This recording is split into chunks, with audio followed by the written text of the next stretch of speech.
como saben, aquí en este hotel, pues ahora sí que estamos en retiro, ¿verdad? Porque no podemos salir de aquí y estamos ahora sí bien encerraditos para que nadie se nos escape. Así es de que venimos a ser exhortados, primeramente, ¿verdad? Y también venimos a reflexionar, ¿verdad? Sobre nuestra relación matrimonial, ¿verdad? Cómo andamos delante del Señor también, nuestra relación con el Señor. Así es de que no venimos de vacaciones, no crean que están aquí de vacaciones, venimos a ser edificados a través de la palabra de Dios. Y bueno, el tema de esta tarde-noche que me toca compartir con ustedes es precisamente Jesús debe ser el centro de tu vida. Jesús debe ser el centro de tu vida. Y en este estudio pues vamos a apoyarnos en el gran mandamiento, ese gran mandamiento que se encuentra en Mateo 22, 37 al 40. Entonces si abren ahí su Biblia, en un momento me acompañan a esta lectura. Y este mandamiento nos lleva a entender que lo más importante para un matrimonio centrado en Cristo es recordar que tus efectos le pertenecen primeramente a Jesús. De tal manera que debes amarlo con todo lo que tienes y con todo lo que eres. Y dice así este gran mandamiento, dice Mateo 22, 37. Jesús le dijo: amarás al Señor tu Dios con todo tu corazón y con toda tu alma y con toda tu mente. Este es el primero y grande mandamiento. Y el segundo es semejante: amarás a tu prójimo como a ti mismo. De estos dos mandamientos depende la ley y los profetas. Acompáñenme a orar. Padre Santo que estás en los cielos, te damos gracias, Padre, por la vida que tú nos das, principalmente en Cristo Jesús. Te damos gracias porque tú nos has permitido ser un matrimonio, Señor, bendecido por ti. Estamos en un pacto delante de ti, Señor. Bendice este tiempo, Señor, de estudio de tu palabra, que todos pongamos atención a lo que tú tienes para nosotros en esta tarde-noche, y que todo sea para gloria y honra tuya. En Cristo Jesús oramos. Amén.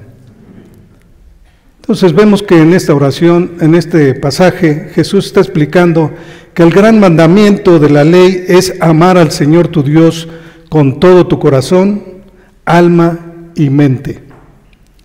Los términos corazón, alma y mente, pues son muy similares en su significado. Todos se refieren al centro de operaciones de tu vida. Jesús usa esos tres términos juntos para lograr un mayor énfasis.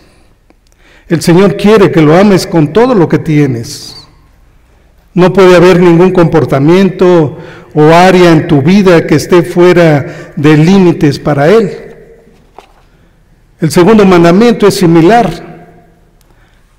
Ama a tu prójimo como a ti mismo. Esto no es amarte a ti mismo. La Biblia asume que no tendrás problema, ¿verdad? No tendrás ningún problema con eso. El asunto es si vas a transferir esa misma preocupación hacia los demás. En nuestro caso, principalmente hacia nuestro cónyuge. Sabes muy bien lo fácil que se te hace pues amarte a ti mismo y desarrollar amistad pues con aquellos que son como tú, pero qué difícil es hacer eso mismo con los que no son como tú. Y sobre todo cuando tu cónyuge pues no está de acuerdo contigo, ¿no es cierto? Ese pasaje del Evangelio de Mateo identifica nuestras prioridades. En un sentido, Jesús dice que si entiendes verdaderamente estos dos mandamientos, has entendido todo el Antiguo Testamento. En dos mandamientos sencillos pero profundos, Jesús explica su sistema de prioridades. Tómate unos minutos para asimilar sus palabras, sobre todo el primer mandamiento. La tarea más importante en tu vida es amar al Señor con todo tu ser. Un error muy común que en general cometemos en nuestro matrimonio es pensar que nuestra relación es la más importante de todas. Pero cuando creemos esto, pues tomamos decisiones basándonos en esa prioridad. Puede que te sientas tentado, ¿verdad?, a asistir a un grupo de estudio bíblico para poder arreglar algún tipo de problema, sobre todo en tu matrimonio, y tal vez pues sea esa la razón por la que tú estés aquí. Y obviamente no está mal, ¿verdad? Pero pensar de esa manera es peligroso. ¿Por qué? Porque si tú tratas a tu iglesia, a tus pastores o a tus amigos como si tú fueras el centro del universo, esto va a alimentar tu egoísmo que luego sufrirá tu cónyuge y otros más en el futuro. Nota aquí que en Mateo 22 Jesús está diciendo que el orden de los mandamientos es muy importante. Cada uno de ustedes fue diseñado para amarlo a Él primeramente a Dios. Cuando funcionas de acuerdo a tu propósito, funcionas al máximo de tu capacidad. Pero cuando Jesús no esté en el centro, todo lo que hagamos será como clavar un clavo en un pedazo de madera con unas pinzas. Puede que lo logres, puede que logres clavar ese clavo con esas pinzas, con suficiente tiempo y determinación. Pero hubiera sido mejor o más sencillo, pues hacerlo con un martillo, ¿no? Cuando amas al Señor primero, funciona según tu diseño y los resultados son asombrosos. No solo disfrutarás de una relación gozosa con Dios del cielo y de la tierra, sino que estarás en la posición perfecta para disfrutar de todo lo que Dios ha diseñado para el matrimonio. Y a continuación vamos a ver primeramente 4 motivaciones para amar al Señor con todo tu corazón, alma y mente. 4 motivaciones para amar al Señor con todo tu corazón, alma y mente. Y después veremos 3 razones por las que ambos cónyuges deben amar al Señor primero para que el matrimonio pueda ser fiel representación de Cristo y la Iglesia. Repito, 3 razones por las que ambos cónyuges deben amar al Señor primero para que el matrimonio pueda ser fiel representación de Cristo y la Iglesia. Veamos en primer lugar 4 motivaciones para amar al Señor con todo tu corazón, alma y mente. Motivación número 1, Jesús murió por ti. Jesús murió por ti. Es posible leer la Biblia sin aplicarla a tu vida, pero Dios no diseñó su palabra para que la leyeras de esa manera. Toma por ejemplo Mateo en los capítulos 26 al 28, la historia de la crucifixión de Jesús. Pudieras leerla de la misma forma en que lees un relato sobre el holocausto, por ejemplo. O puede que experimentes mucha tristeza al leer sobre la muerte de un inocente. O bien puede que el nivel de brutalidad con que un grupo de seres humanos trata a otro te parezca pues realmente aborrecible. Puede que sientas ira al ver hacia dónde lleva el deseo de tener poder absoluto. Pero también es posible leer sin que tu vida sea transformada de manera personal. Y es lo que le sucede a muchos con la historia de Jesús. Sin embargo, el Señor quiere que leas este pasaje de otra manera. Dios quiere que veas su amor por ti. Pedro lo traiciona 3 veces y se va avergonzado y lloroso. Pero Jesús luego busca a Pedro, restaurando su relación con él y llamándole a servirle, como vemos ahí en el relato de Juan 21. El tipo de amor que Jesús siente por Pedro también se ve en la forma en que ministra a uno de los ladrones que habían sido crucificados junto con él. Luego de que el hombre confiesa su fe en Jesús como Salvador, Jesús le promete y le dice: te aseguro que hoy estarás conmigo en el paraíso. Ahí en Lucas 23, 43. Ese es el tipo de amor que Él te ofrece. Pablo nos recuerda en Romanos 5, 8, que mientras aún éramos pecadores, Cristo murió por nosotros. En otras palabras, Jesús no murió porque hayamos sido seguidores fieles y leales. Él murió mientras éramos rebeldes, sus enemigos. La cruz fue sangrienta, cruenta y vergonzosa, un símbolo de brutalidad y lo peor de la experiencia humana. Pero al mismo tiempo, la cruz es hermosa. La cruz es hermosa porque fue un lugar de gracia, un lugar de compasión y salvación. Y todo gracias al amor de Dios por ti y por mí. El amor del Señor por ti y por mí es tan profundo que Jesús cargó sobre sí la ira de Dios que merecías por tu pecado. Mateo 27, 46 es uno de los pasajes más asombrosos de la Biblia. Dice que Jesús clamó a Dios: Dios mío, ¿por qué me has desamparado? Jesús dijo eso para que tú nunca tengas que decirlo, nunca. No nos sentiremos motivados a vivir como cristianos si lo vemos como una forma de apaciguar, ¿verdad?, a un Dios que solo quiere complicarnos la vida. Nuestra motivación viene al recordar el mensaje de la cruz, al recordar que Jesús murió para que nosotros pudiéramos vivir. Viene al recordar que Jesús pagó la deuda que no debía pagar, porque nosotros teníamos una deuda que no podíamos nosotros pagarla.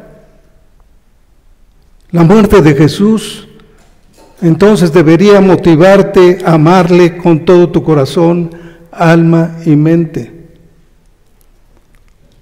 Motivación número 2. La primera ya lo vimos, Jesús murió por ti. Una segunda motivación es que Jesús te dio una nueva identidad. Jesús te dio una nueva identidad.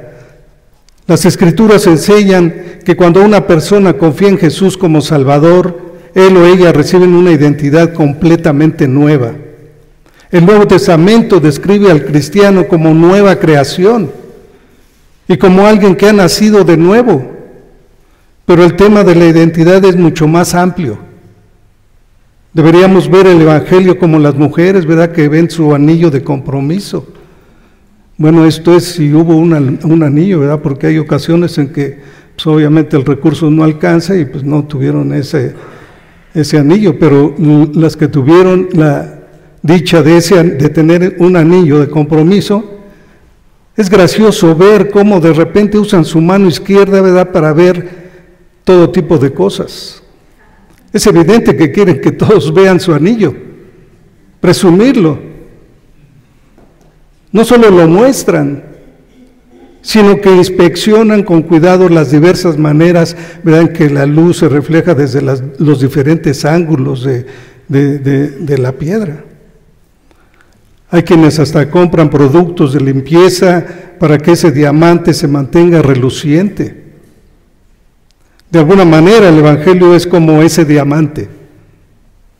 Para apreciar su gloria tienes que inspeccionarlo desde todos los ángulos. Cada lado contribuye al resplandor del todo. Desde una dirección se puede ver la redención. Como en un momento Dios nos rescató del pecado, pagando la penalidad, ¿verdad?, que merecían nuestras faltas, y así fuimos hechos libres. Si lo giramos un poco, podemos ver la adopción. Lo giramos un poco más y podemos ver cómo el Evangelio resalta nuestra libertad en Cristo. Libertad de la tiranía del pecado, de su poder sobre nuestras vidas.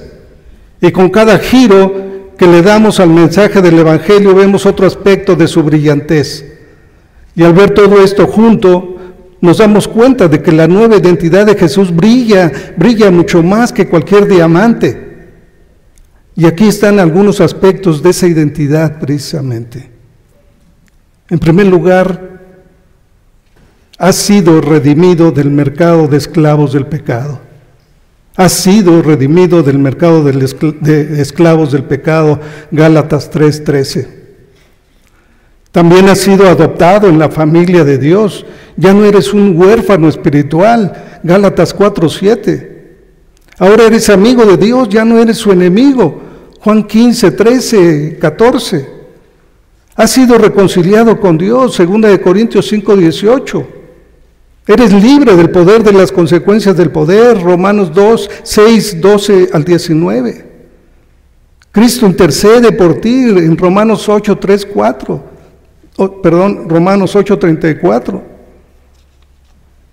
Estás en la presencia de Dios, Romanos 8:35-39.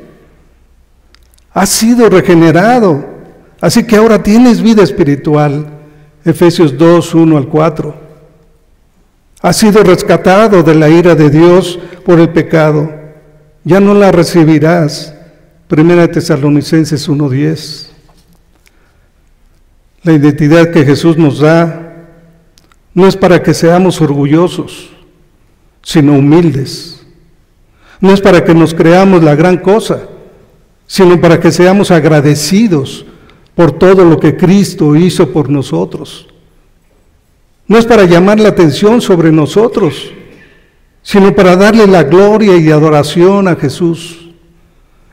De hecho, esta nueva identidad es lo que nos lleva a amar al Señor con todo nuestro corazón, toda nuestra alma y toda nuestra mente. La motivación número 3. Jesús nos provee todos los recursos espirituales que necesitamos para amar, servir y dar. Jesús nos provee todos los recursos espirituales que necesitamos para amar, servir y dar. Entonces veamos la motivación número 1, Jesús murió por ti. 2, Jesús te dio una nueva identidad. Y número 3, Jesús nos provee todos los recursos espirituales que necesitamos para amar, servir y dar. Y vamos a tomar aquí Romanos 8:31-35, nos vamos a apoyar en ese pasaje. Pueden abrir ahí su Biblia en Romanos 8:31-35.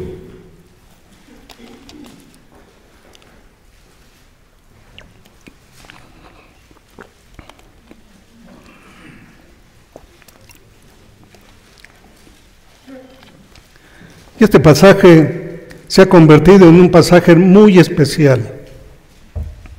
Un pasaje muy especial. No solo nos ayuda en nuestro matrimonio, sino en toda nuestra vida. Acompáñenme a leerlo con su vista. ¿Qué pues, dice Pablo aquí, diremos a esto? Si Dios es por nosotros, ¿quién contra nosotros? el que no escatimó ni a su propio Hijo, sino que lo entregó por todos nosotros, ¿cómo no nos dará también Él todas las cosas? ¿Quién acusará a los escogidos de Dios? Dios es el que justifica. ¿Quién es el que condenará? Cristo es el que murió, más aún el que también resucitó, el que además está a la diestra de Dios, el que también intercede por nosotros. ¿Quién nos separará del amor de Cristo? ¿Tribulación, o angustia, o persecución, o hambre, o desnudez, o peligro, o espada? Examinaremos este texto brevemente para explicar la tercera motivación. Podemos inferir 3 principios de este pasaje. Número 1, no necesitas nada además de Jesús. No necesitas nada además de Jesús. Dice el versículo 31, lo repito. ¿Qué pues diremos a esto? Si Dios es por nosotros, ¿quién contra nosotros? El que no escatimó ni a su propio Hijo, sino que lo entregó por todos nosotros, ¿cómo no nos dará también con Él todas las cosas? Estos 2 versículos explican que si Dios estuvo dispuesto a entregar a su Hijo para salvarte, Él estará dispuesto a darte todos los recursos espirituales que necesites como creyente. ¿Notaste esa pregunta retórica? ¿Cómo no nos dará también con Él todas las cosas? Por supuesto que nos dará todas las cosas. Ya nos dio su posesión más preciada. La parte más difícil era dar a su Hijo. Todo lo demás es fácil para Él. ¡Qué promesa!, ¿no creen? Eso trae sanidad a un alma herida. Si tu pasado ha sido difícil, aférrate a esta maravillosa promesa. El Señor te dice que tu pasado no impide que recibas su amor y sus promesas. Esto debe animarte, darte esperanza para vivir de una manera completamente nueva. No estás atado o atada a tu pasado ni a la forma en que te crearon tus padres. Esta verdad también nos ayuda a luchar contra el egoísmo.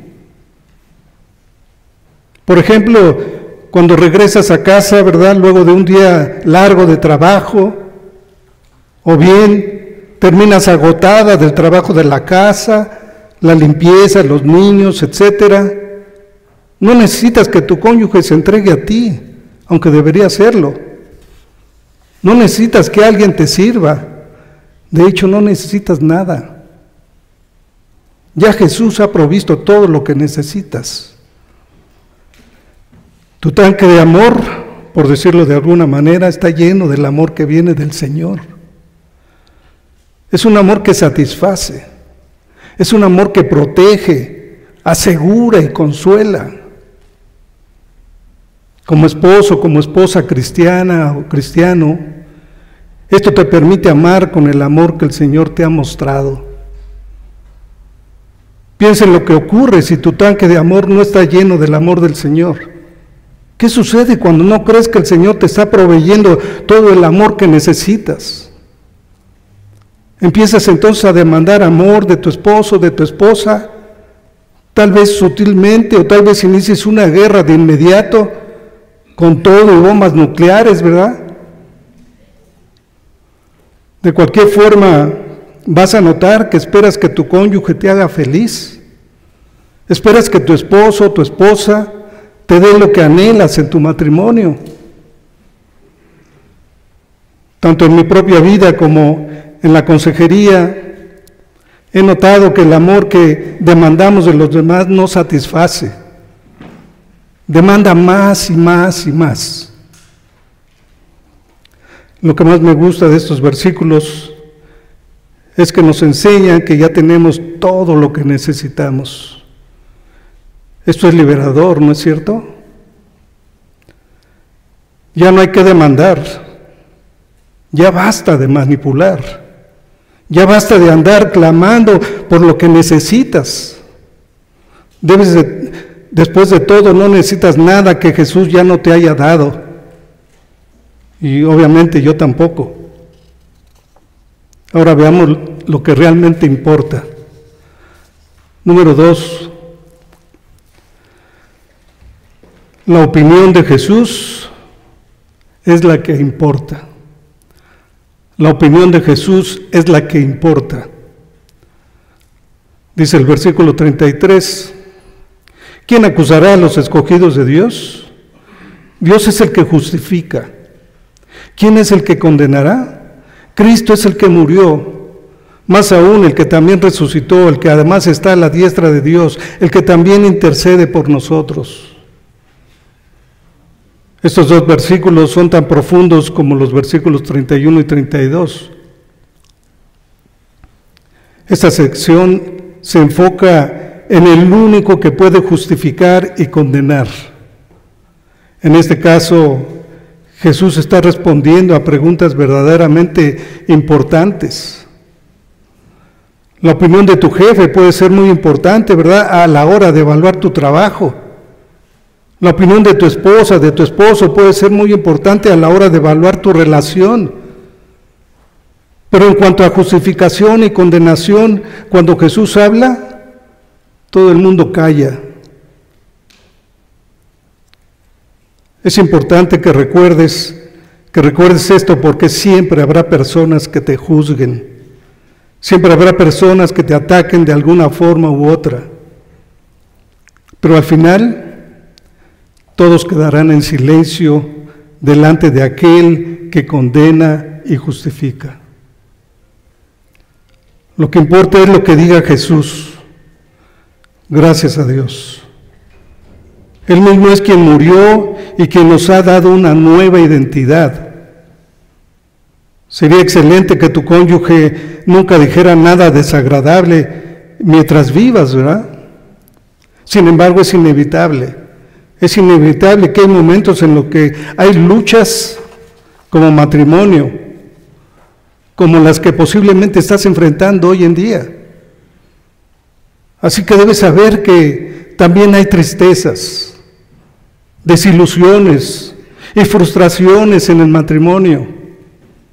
En esos momentos recuerda que lo más importante es lo que dice Jesús, ya que Él puede usar esas luchas, ¿verdad?, para ayudarte a confiar más en Él y ser más como Él. Una vez más, las promesas de Jesús son un bálsamo para el alma herida. No estás atado o atada a las palabras de otros ni a sus opiniones. La opinión de Jesús es la que importa. De tal manera que, número 3,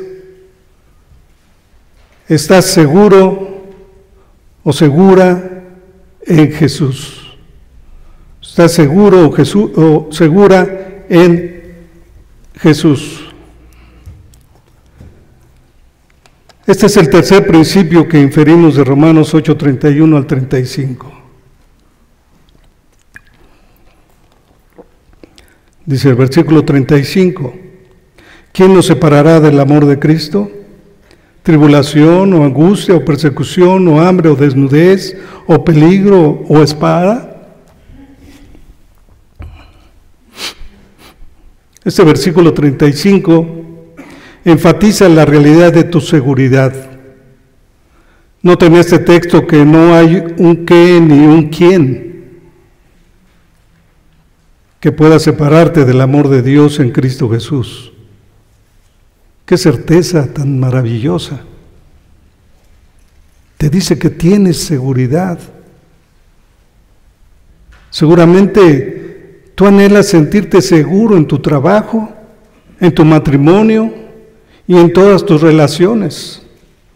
Pero a veces las relaciones humanas no se sienten muy seguras.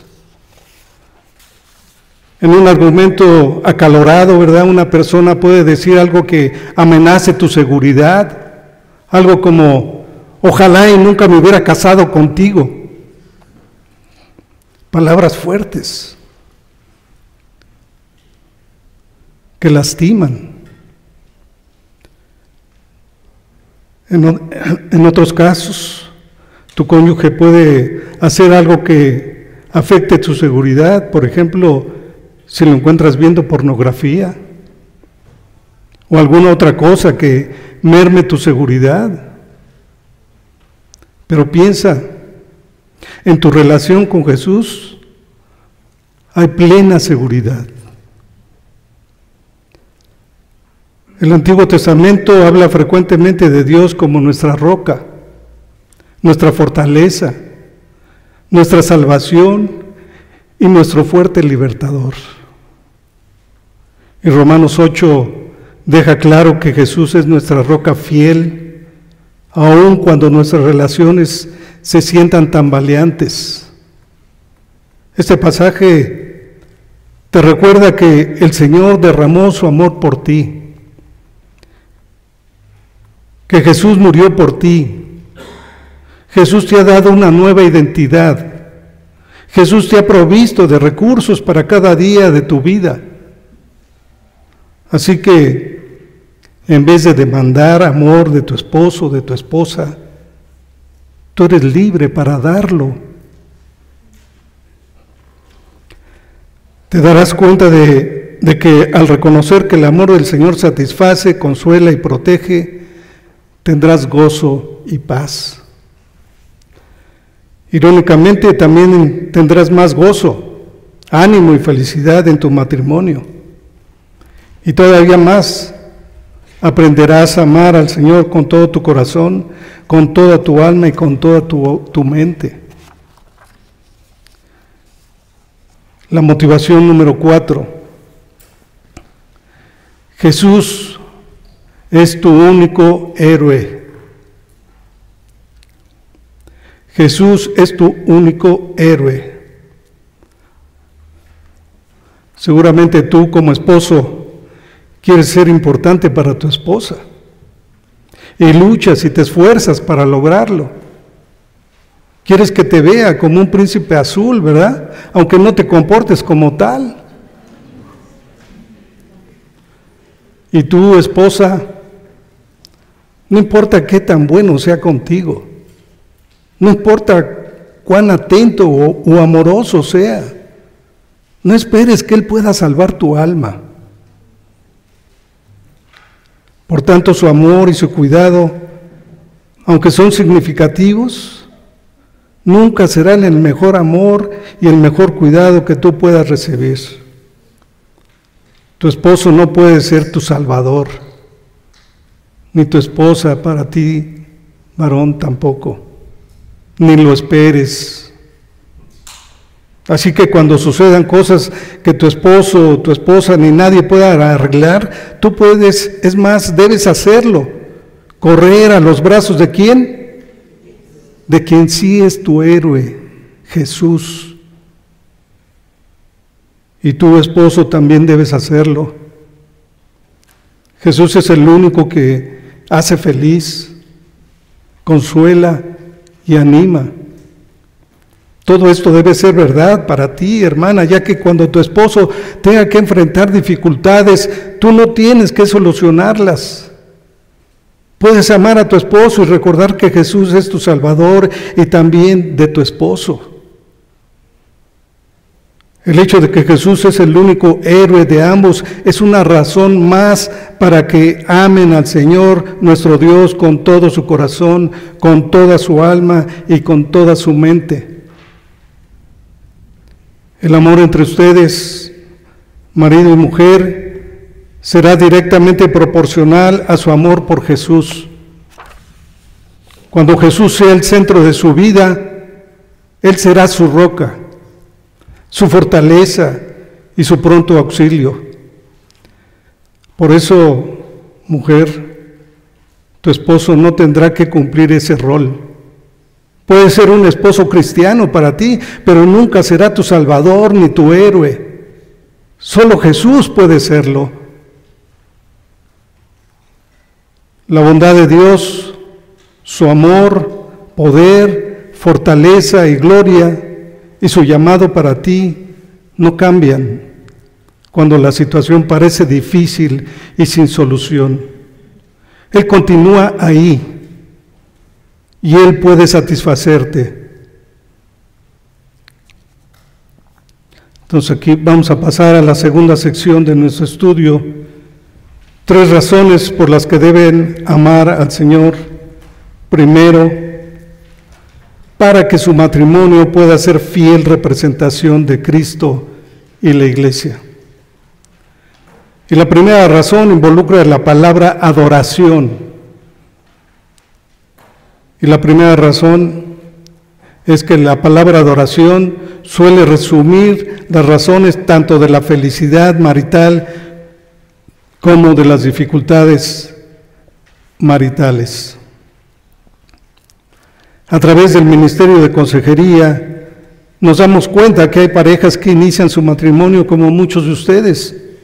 Por ejemplo, 2 personas de recién casados se creían que se amaban, disfrutaban pasar el tiempo juntos, pero en algún momento las cosas cambiaron y ya no era tan maravilloso estar juntos como era antes. En cambio ahora había angustia, dolor, luchas profundas. Algunos dicen que el estado de su matrimonio se debe a una mala comunicación o dificultades al solucionar sus conflictos. Otros hablan de pornografía, de adulterio emocional o físico o de problemas con sus hijos. Algunas parejas declaran y están seguras de que estos asuntos son la verdadera causa de los problemas. Si tan solo contaran con algunas herramientas o consejos, piensan que todo sería mejor. Y aunque estas parejas reconocen que en su matrimonio había problemas de comunicación, de pornografía o de solución de conflictos, también había otros asuntos mucho más profundos. Jesús nos enseñó, por ejemplo, que nuestras palabras y acciones siempre surgen de lo que ya está ocurriendo en nuestro corazón. Dice Mateo 15:19, dice, porque del corazón salen los malos pensamientos, los homicidios, los adulterios, las fornicaciones, los hurtos, los falsos testimonios, las blasfemias. Detrás de las dificultades con la comunicación, con la resolución de conflictos o con los roles de cada cónyuge, hay un problema de adoración. Recuerda que fuimos diseñados por Dios para amarlo por encima de todo. Si Dios no es el enfoque de nuestra adoración, entonces otra cosa lo será. La idolatría no le salió bien a la nación de Israel y tampoco nos saldrá bien a nosotros. Noten que el problema real en la adoración es un asunto del corazón, mientras que la mala comunicación, la resolución de conflictos, la pornografía y los problemas con los hijos son los efectos del corazón que están adorando algo o alguien que no es el Señor Jesús. Recuerda que fuiste diseñado para adorar al Señor. Pero cuando adoramos a algo o a alguien que no sea el Señor, como matrimonio o como individuos, ya hemos preparado el campo para la discordia. Así que, si quieres evitar esa discordia, Cristo debe ser el centro de tu vida y el centro de tu matrimonio, y adorarlo solamente a Él. Una segunda razón por la que debes amar al Señor primero, para que tu matrimonio sea fiel representación de Cristo y la Iglesia, es que amar a Jesús te capacita para amar mejor a tu cónyuge. Amar a Jesús te capacita para amar mejor a tu cónyuge. En Juan 15:11, Jesús les recuerda a sus discípulos que su amor por ellos haría que su alegría fuera completa. Dice, estas cosas os he hablado para que mi gozo esté con vosotros y vuestro gozo sea cumplido. En el versículo 18 de este mismo capítulo de Juan 15, Él explica que su amor ayudaría a los discípulos aun cuando ellos fueran odiados. Les dice, si el mundo os aborrece, sabed que a mí me ha aborrecido antes que a vosotros. En este capítulo 15 Jesús ha estado explicando la importancia de permanecer en Él. Jesús estaba ayudando a sus discípulos a entender que para cumplir su propósito ellos necesitaban el alimento que viene de la vid. Así, cuando un matrimonio se nutre del amor de Cristo, ambos cónyuges, esposo o esposa, serán capaces de amar a otros, pero sobre todo amarse mutuamente, aun cuando el contexto sea desagradable. Las parejas antes de casarse no tienden a pensar de esta manera. Puede que tú, como muchos otros, hayas experimentado, ¿verdad?, un compromiso para casarte sin muchos problemas. Ni siquiera te imaginabas mirando a tu cónyuge con desdén. Sin embargo, con el tiempo, cuando dejas de nutrirte de Cristo, la vid, pronto aparecen las críticas y los conflictos. Así que amar a los demás, incluyendo a tu cónyuge, será mucho más fácil si amas al Señor primero. Una tercera razón por la que debes amar al Señor primero para que tu matrimonio sea fiel representación de Cristo y la Iglesia, es que para ser un cónyuge cristiano, debes ser un cristiano fiel. Para ser un cónyuge cristiano, debes ser un cristiano fiel. Esto suena lógico, ¿no es cierto? Pero muchos no entienden la importancia de este punto. A veces escucho a personas decir simplemente que su esposo o su esposa es cristiano o cristiana, como si eso bastara. Sin embargo, hay una gran diferencia entre una persona que dice ser cristiana y una que ha demostrado que Cristo tiene el primer lugar en su vida. Al estudiar Efesios, los capítulos del 4 al 6, observamos que hay una progresión interesante. En el capítulo 4, el énfasis está en que cada cristiano debe crecer en su fidelidad a Dios. En el capítulo 5, el énfasis está en ser un cónyuge fiel. Y al principio del capítulo 6, se enfatiza la fidelidad de los padres. Creo que esa progresión es intencional.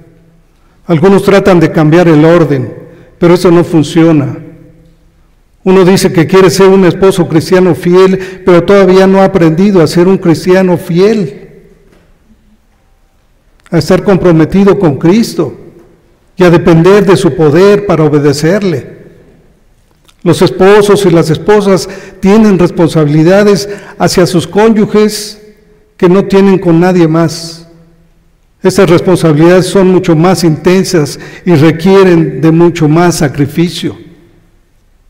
Es fácil dar excusas para no cumplir esas responsabilidades, pero quien lo hace está evidenciando que hay un problema fundamental en su corazón.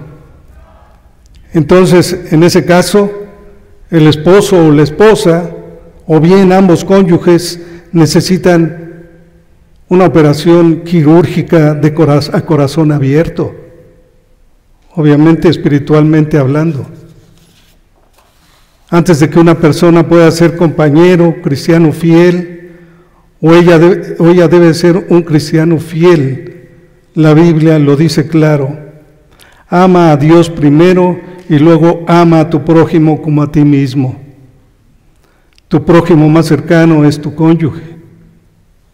Ahora piensa en esto. No mantienes a Jesús en el centro de tu vida simplemente para que tu matrimonio vaya bien. Más bien se trata de nuestro llamado y compromiso a vivir un cristianismo bíblico, a fin de que honre y dé gloria a Dios. Y para concluir, Jesús debe ser el centro de tu vida, tanto individualmente como en tu matrimonio. Pues Dios te ha llamado a amar a Jesús con todo tu corazón, con toda tu alma y con toda tu mente. Para que tu matrimonio glorifique a Dios y sea un ejemplo de la relación entre Cristo y la Iglesia, Jesús debe ocupar el primer lugar en tu corazón aún por encima de tu esposo, de tu esposa, de tus hijos, si los hay, de tus padres, etc. Finalmente, si quieres que tu matrimonio sea fuerte y duradero, el primer paso es asegurarte de que tu caminar con Cristo sea lo suficientemente fuerte como para disfrutar de las bendiciones del pacto matrimonial y soportar sus desafíos. El primer paso es ser cristiano fiel. Solo así podrás ser un esposo cristiano fiel o una esposa cristiana fiel. Oremos. Señor, qué fácil ser atrapados por nuestros deseos. Es muy fácil pensar que tú eres el que nos otorgará nuestros anhelos. Señor, rogamos a ti para que no busquemos solo nuestros anhelos y sueños, sino que podamos expresar un anhelo y una sed por Jesucristo y un deseo de conocer y hacer su voluntad. Permite que tengamos gozo, fe y valor para amar a Jesús y que Él sea el centro de nuestra vida y matrimonio. Y que en las pruebas podamos decir: gracias, Señor. Gracias por tu amor. Estás completando tu obra de salvación. Amén.